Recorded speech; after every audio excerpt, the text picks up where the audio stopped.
មហាសង្ឃទេក៏អង្គ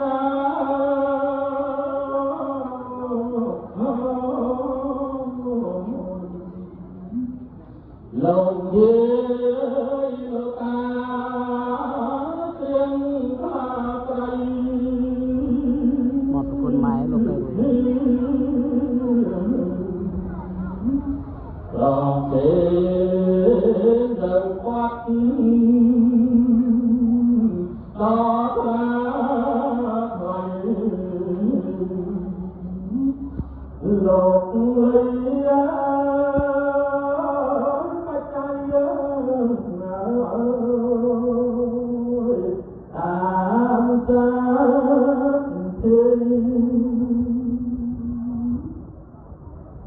ឡើងទេ16មួយពាន់អង្គ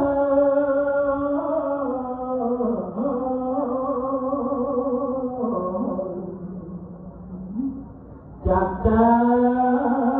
ចាត់ចង់គ្រប់គ្នា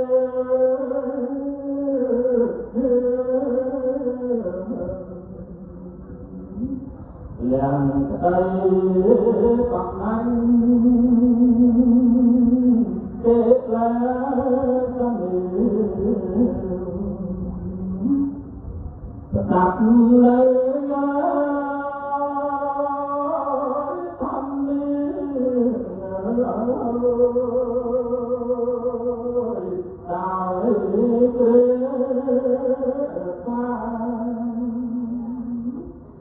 រាបាននៅ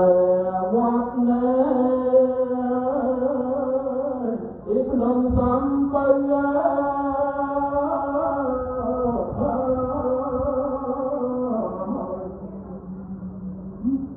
ដំណើរឆ្ពោះទៅឋានសុខា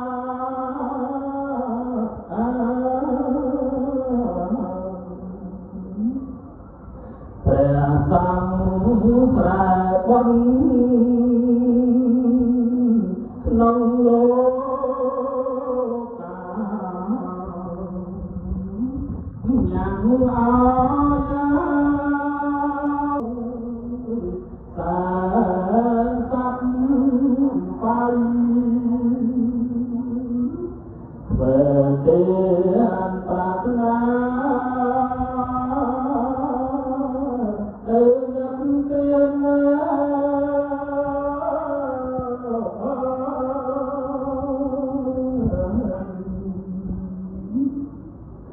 មិនមានទេឡាញ់គឺខ្វល់ខ្វាយ